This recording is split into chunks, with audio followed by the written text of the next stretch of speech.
Hi friends, எல்லோரும் எப்படி இருக்கீங்க? நல்லா இருக்கீங்களா? இன்றைக்கி என்ன வீடியோன்னு பார்த்தீங்கன்னா, நிறைய பேர்த்துக்கு என்னுடைய குழந்தை போதுமான அளவு தான் தாய்ப்பால் குடிக்கிறாங்களா, இல்லை பத்தலையா அப்படின்னு சொல்லிட்டு நிறைய பேர்த்துக்கு டவுட் இருக்கும். ஸோ நீங்கள் அதை அசஸ் பண்ண வேண்டியது 5 விஷயம் இருக்குது. ஸோ அதை தான் உங்ககிட்ட ஷேர் பண்ண போகிறேன்.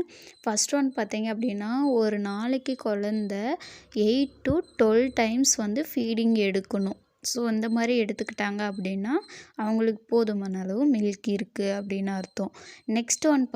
செகண்ட் ஒன் பார்த்தீங்க அப்படின்னா, யூரின் அவுட்புட் ஒரு நாளைக்கு 8 to 10 டைம்ஸ் அவங்க யூரின் பாஸ் பண்ணணும். ஸோ அப்படி இல்லை 15 to 20 டைம்ஸ் கூட பாஸ் பண்ணுறாங்க யூரின்னு அப்படின்னா அதுவுமே நார்மல் தான். அதை விட கம்மியாக 3 to 4 டைம்ஸ் தான் பாஸ் பண்ணுறாங்க யூரின் அப்படின்னா நீங்கள் கண்டிப்பாக டாக்டர் கன்சல்ட் பண்ணணும்.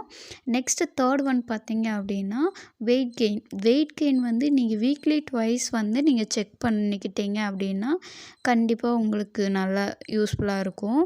ஏன்னா எவ்ரி வீக்ஸ் ஒரு baby 150 to 200 grams weight increase ஆவாங்க.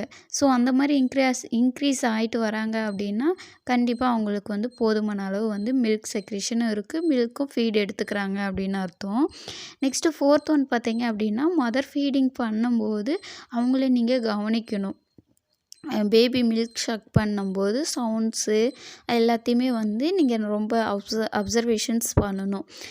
ஃபிஃப்த் ஒன் பார்த்தீங்க அப்படின்னா, பேபி நல்லா ஹாப்பியாக இருக்காங்க, ரிலாக்ஸ்டாக இருக்காங்க, அவங்க ரொம்ப நல்ல ஸ்லீப் வெல்லாக இருக்காங்க அப்படின்னு பார்த்தீங்க அப்படின்னா அவங்க நல்லா ஃபீட் பண்ணிவிட்டு போதுமான அளவு பால் குடிச்சிட்டு அவங்க தூங்குறாங்க அப்படின்னு அர்த்தம். அவங்களுக்கு தேவையான மில்க் அவங்களுக்கு கிடச்சிருச்சு அப்படின்னு அர்த்தம்.